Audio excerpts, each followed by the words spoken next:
অনেক হয়েছে হিন্দুদের ওপর অত্যাচার। এইবার ভারত নেবে চূড়ান্ত সিদ্ধান্ত। বাংলাদেশ বর্ডারে পাকিস্তান আতঙ্কবাদীদের জঘন্য কাজ দেখে অজিত ডোভালও ভেতরে ভেতরে প্রস্তুতি নেওয়া শুরু করে দিয়েছে। শেখ হাসিনাকে ফেরত চাইছে বাংলাদেশ, কিন্তু ভারত উনাকে দিতে রাজি না।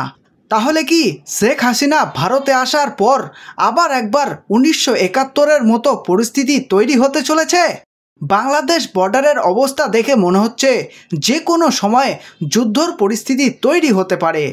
বাংলাদেশে হিন্দু আর মন্দিরের ওপর হামলার পর ভারত সরকার নড়েচড়ে বসেছে। বিদেশ মন্ত্রী এস জয়শঙ্কর আর এনএসএ অজিত ডোভালের সাথে নরেন্দ্র মোদীর ক্রমাগত মিটিং চলছে। আর বাংলাদেশের অত্যাচারীদের হাত থেকে হিন্দুদের কিভাবে রক্ষা করা যায় সেই নিয়ে আলোচনা চলছে। বন্ধুরা, আপনাদের কি মনে হয় এই মুহূর্তে ভারত সরকারের কি পদক্ষেপ নেওয়া উচিত? আপনাদের মতামত কমেন্ট করে অবশ্যই জানাতে পারেন। এরই মধ্যে জানা যাচ্ছে অগ্নিগর্ভ পরিস্থিতির মধ্যেই বাংলাদেশ থেকে শরণার্থীর দল হাজির জলপাইগুড়ির সীমান্তে। সেই পরিস্থিতি সামাল দিতে গিয়ে কার্যত হিমশিম খেতে হলো বিএসএফদের। যদিও শরণার্থীর দলকে কোনোভাবে এপারে ঢুকতে দেওয়া হয়নি, 0 পয়েন্টেই আটকে দেওয়া হয়েছে তাদের। বিএসএফ সূত্রে খবর, ওপরতলায় বিষয়টি জানানো হয়েছে। সেখান থেকে পরবর্তী নির্দেশ না আসা পর্যন্ত শরণার্থীদের কোনো পরিস্থিতিতেই এপারে ঢুকতে দেওয়া যাবে না। সীমান্তের পরিস্থিতি মোকাবিলায় বিএসএফ সজাগ ও তৎপর। স্থানীয় সূত্রের খবর, বুধবার বেলা বাড়তেই জলপাইগুড়ির কোতোয়ালি থানার অন্তর্গত দক্ষিণ ভেরুবাড়ি গ্রাম পঞ্চায়েতের ধরধরা গ্রামের কাছে ভারত বাংলাদেশ সীমান্তে ভিড় জমাতে থাকেন শরণার্থীদের দল। বিকেল থেকে শয়ে শয়ে মানুষ জমা হন সীমান্তে। বিএসএফের কাছে ভারতে প্রবেশের আর্জি জানাতে থাকেন তারা।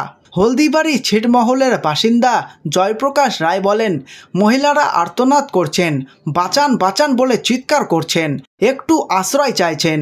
এ দৃশ্য দেখা যায় না। সন্তোষ রায় নামে আর একজন বলেন, ওরা রীতিমতো কান্নাকাটি করছে, চিৎকার করে বলছেন যে ওরা ওপারে থাকতে পারছেন না। এই সীমান্তটি কাঁটাতারবিহীন, চা বাগান দিয়ে ঘেরা। এলাকাবাসীরা জানান, শরণার্থীদের ভিড় বাড়তে দেখে তৎপর হয় বিএসএফ। প্রথম চা বাগান কর্মীদের সেখান থেকে সরিয়ে গোটা এলাকা নিজেদের দখলে নেয় তারা। বিএসএফের তরফে শরণার্থীদের বাংলাদেশে ফিরে যাওয়ার আর্জি জানানো হয়। তা সত্ত্বেও সেখান থেকে ফিরে যাননি শরণার্থীরা।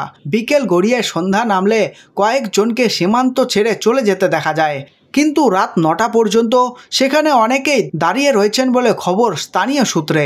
বিএসএফ সূত্রে জানা গিয়েছে, শিলিগুড়ি মহকুমার ফাঁসি দেওয়ায় মহানন্দা নদীর পার ধরে বেশ কিছু এলাকা যেমন কাঁটাতারবিহীন, ঠিক তেমনই অবস্থা জলপাইগুড়ির হলদিবাড়ি সংলগ্ন এলাকায়, যাকে বলে অ্যাডভার্স পজিশন।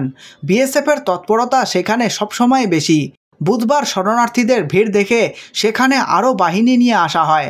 গোটা এলাকায় নিরাপত্তা বলয় গড়ে তোলা হয়েছে এই পরিস্থিতিতে।